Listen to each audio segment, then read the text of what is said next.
আগামীতে যে নির্বাচন হবে ত্রয়োদশ, সেই নির্বাচনে আমাদের নেতা বিএনপির সম্মানিত ভারপ্রাপ্ত চেয়ারম্যান জনাব তারেক রহমানের নেতৃত্বে আমরা আবার সংসদের মাধ্যমে বাংলাদেশের অর্থনীতি, রাষ্ট্র কাঠামো মেরামতের 31 দফার আলোকে আমরা আমাদের মা বোনদের জন্য যেমন কর্মসংস্থানের ব্যবস্থা করব, তাদের উদ্যোক্তা হিসাবে গড়ে তোলার চেষ্টা করা হবে। বৃদ্ধদের যেমন চিকিৎসা ভাতা থেকে শুরু করে চিকিৎসা ভাতা এবং তাদের ব্যবস্থা করা হবে, তেমনি ভাবে কৃষকদের জন্য আমরা সার, বীজ সহ বিভিন্ন কৃষি উপকরণের ব্যবস্থা করব। যারা বেকার যুবক তাদেরকে আমরা কর্মসংস্থানের ব্যবস্থা করব।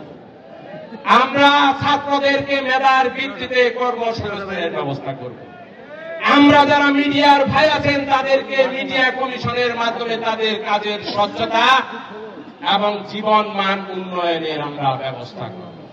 প্রেসিডেন্ট জিয়াউর রহমান, দেশনেত্রী বেগম খালেদা জিয়ার সুযোগ্য উত্তরসূরি, বিএনপির সম্মানিত ভারপ্রাপ্ত চেয়ারম্যান জনাব তারেক রহমানের নেতৃত্বে গণতন্ত্রহীন বাংলাদেশকে আধারে আলো মশাল হয়ে যে নেতা পথ দেখিয়েছে, দীর্ঘ 17 বছরের অধিক সময় বাংলাদেশের যখন গণতন্ত্র ছিল না, ভোটের অধিকার ছিল না, বাংলাদেশে যখন মানুষের কথা বলার সুযোগ ছিল না, তখন এই বাংলাদেশের সবচেয়ে জনপ্রিয় রাজনৈতিক দল বাংলাদেশ জাতীয়তাবাদী দল বিএনপির ভারপ্রাপ্ত চেয়ারম্যান জনাব তারেক রহমানের নেতৃত্বে আমরা বাংলাদেশের মানুষকে স্বপ্ন দেখাতে সক্ষম হয়েছি এবং তার নেতৃত্বে বাংলাদেশে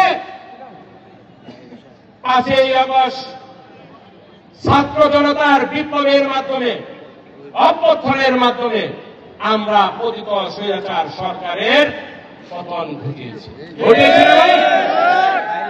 বাংলাদেশের জাতীয়তাবাদের শক্তি হচ্ছেন আমাদের প্রিয় নেতা জনাব তারেক রহমান। আজকে এই ধামরাই থেকে আমি আমার নেতা বিএনপির সম্মানিত ভারপ্রাপ্ত চেয়ারম্যান জনাব তারেক রহমানকে অভিবাদন জানাই, শুভেচ্ছা জানাই এবং আজকে আমরা বলতে চাই বাংলাদেশের জনগণের ভোটে আগামীতে প্রধানমন্ত্রী হবেন বিএনপির সম্মানিত ভারপ্রাপ্ত চেয়ারম্যান জনাব তারেক রহমান।